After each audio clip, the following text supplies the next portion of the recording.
Well, that didn't turn out the way we expected. No, it sure did not. We thought getting Tiny back was going to be the worst of it and the end of it. Right. Right. But it wasn't. It wasn't.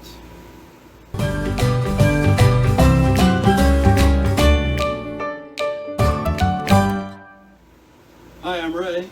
I'm Kathy. And in this video, we're going to continue where we left off on the previous video about the lightning strike, which I'll link that video up here somewhere. So in the last video we left, Tiny was in the shop. Yes. They had ordered the engine control module. Mm-hmm. And it was on indefinite back order. At that point, our insurance adjuster went out to the shop, determined that the old engine control module was not damaged by lightning, Right. and that it was a routine electrical failure, and proceeded to close our claim. Yes, he did. He did. So that did not make us happy at all. I don't believe in the last video we even mentioned insurance, but once the RV was, actually when we found out that the RV had to be towed off because of the check engine light, that's when I called the insurance company. The mobile repair guys had already been out, or the RV service Right. had already been out and replaced, shall we go through them?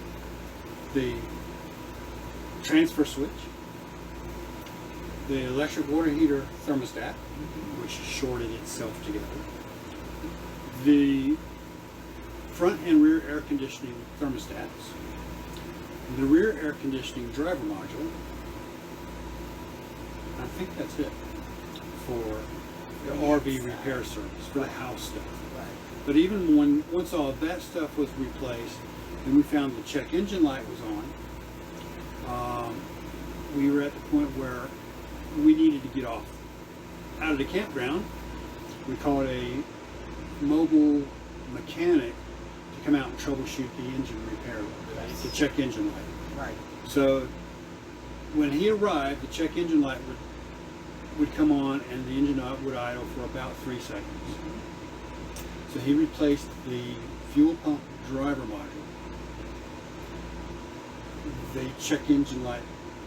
Well, the engine would run for about a minute to a minute and a half, and then the check engine light would come on and the engine would die. Right.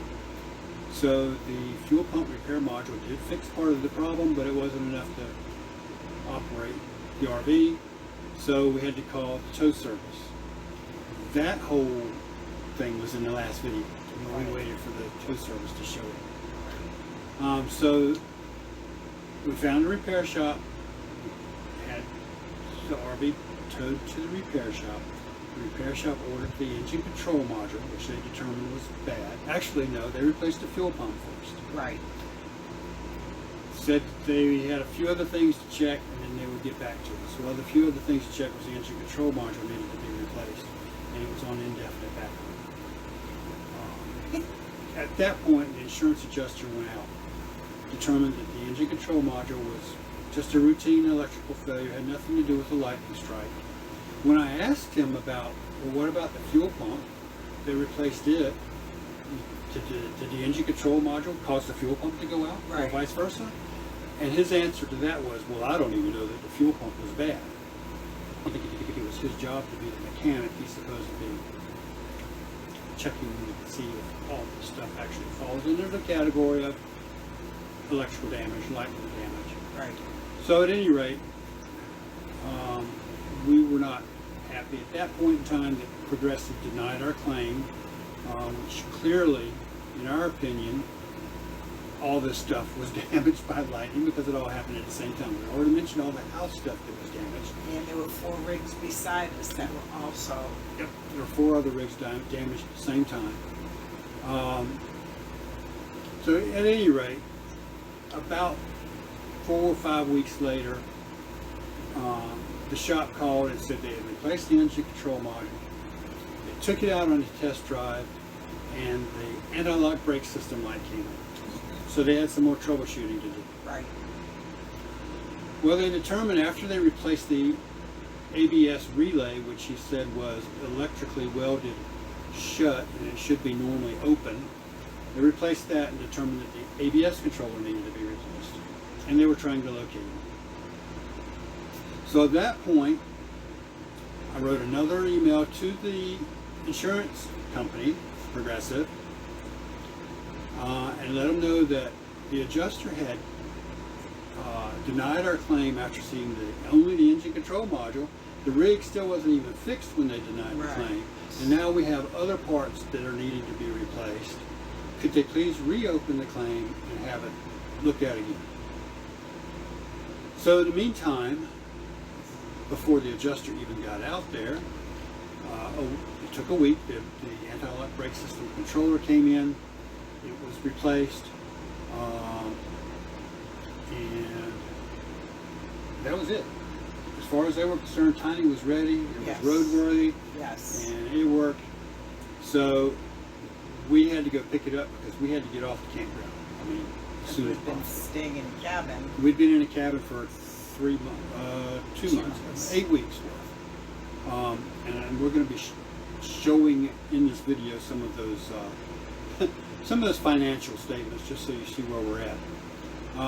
At any rate, we left. The insurance adjuster said, "Yeah, sure. Just when you get to your next campsite, call in, and we'll have another adjuster go out and take a look at it." Well, the problem is none of the parts were with us because both the engine control module, the anti-lock brake system module, required core credits if we wanted, or core charges if we wanted to take them with us, and we weren't going to pay that extra money.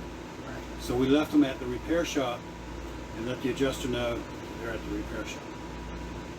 So the adjuster eventually made it to the repair shop, looked at the parts, didn't see anything burnt, said, "Nope, it's still routine electrical failure, and that is not covered in your policy." So we we're not happy that they still didn't honor their policy, because the policy does cover lighting damage, and it does cover. In fact, the adjuster told me that it covered up to $2,000 in lodging in this circumstance, because we're full-time RVers and we have full-time RV insurance. Right. So I'm going to go through a couple of financials to let you know where we are. Because because the insurance denied our claim, it was basically hurting. We actually contacted a lawyer who wrote the insurance company a letter.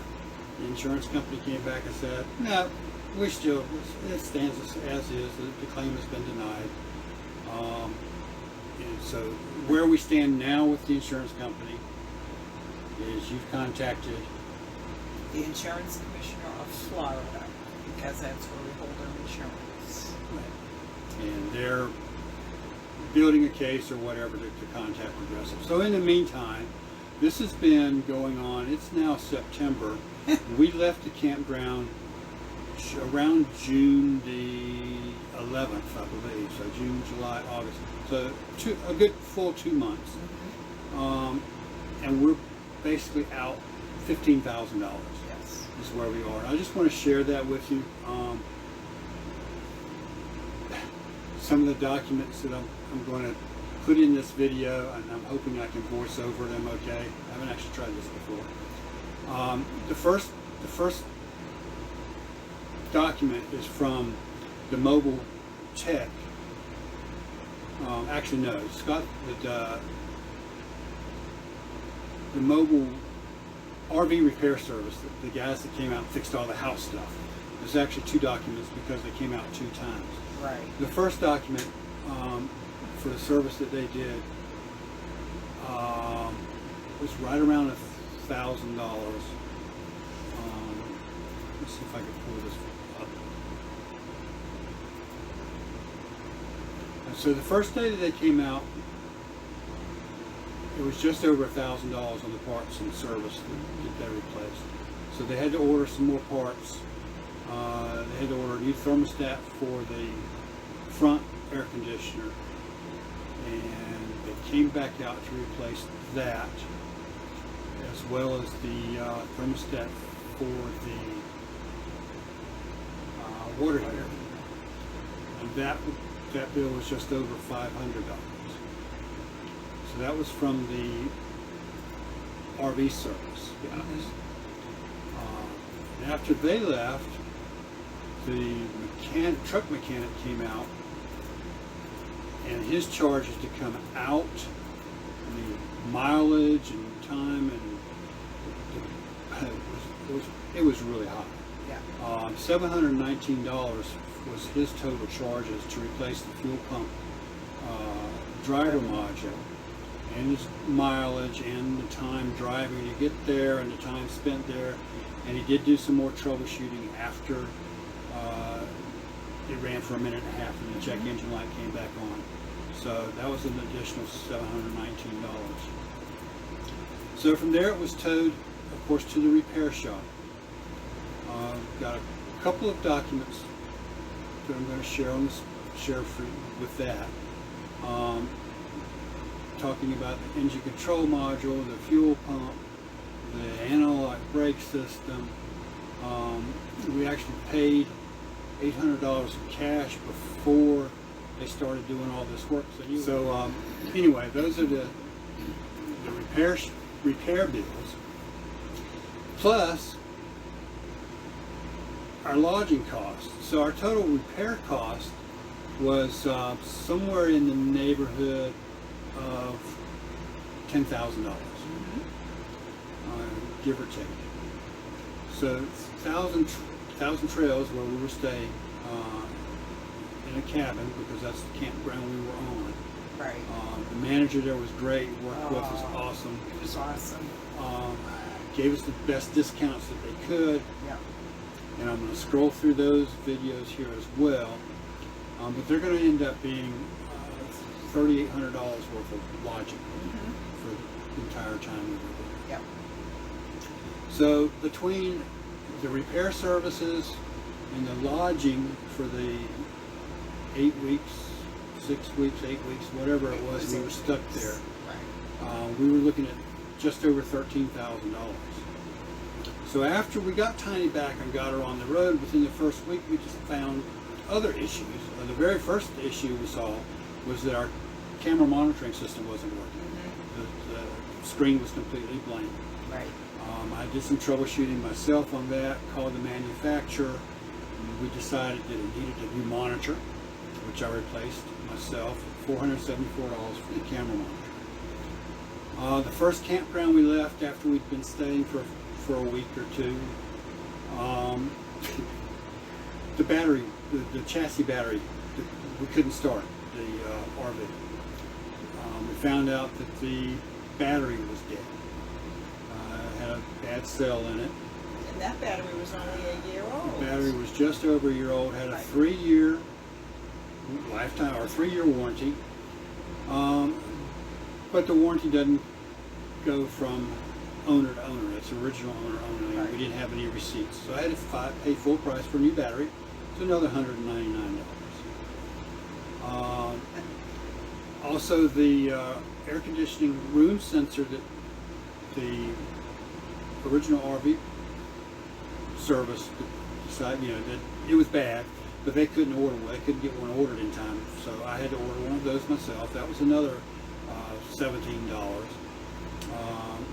The 6-position spider controller that monitors the tanks, the battery voltage, that was out. The LCD display was out, so I had to order a new one of those. That I replaced myself. That was another $288. The master shower light was out. That was another $20. The awning lights were out. That was another $25. So the parts after we picked up was another $1,000 plus. So all said, we ended up out of pocket just over $14,000, $14,383 or so. And we paid $7,000 a year premium to Progressive. Right. Now, yeah, $7,000 a year between the motor coach and the Jeep, Right. and that's for full-time RVers. Now, we went through a insurance broker before we ever came settled on Progressive. Right. Their rates may not have been the cheapest. I don't remember all the details, but their coverage was really good. But coverage is only good if they're going to pay a claim, Right. which obviously they didn't. So yeah, that's $7,000 a year there. That's, you might as well call that wasted. But at any rate, insurance premiums we'd be paying regardless. The fact that they denied our claim, and that's put us out $14,000. So we're retired and relying on Social Security as our source of income. We had money set aside for emergencies, and this ate up most of that. So we're asking for your help. And we're going to ask you to share this video. So if you're not a subscriber to the channel, go ahead and subscribe. That'll help as well. Give the video a thumbs up, even though it doesn't make a whole lot of sense because it's not something you would normally thumbs up. But go ahead and do that. Hit the notification bell for future videos, and share this video. And we have decided also to work camp. Yep, we have applied for a work camping job.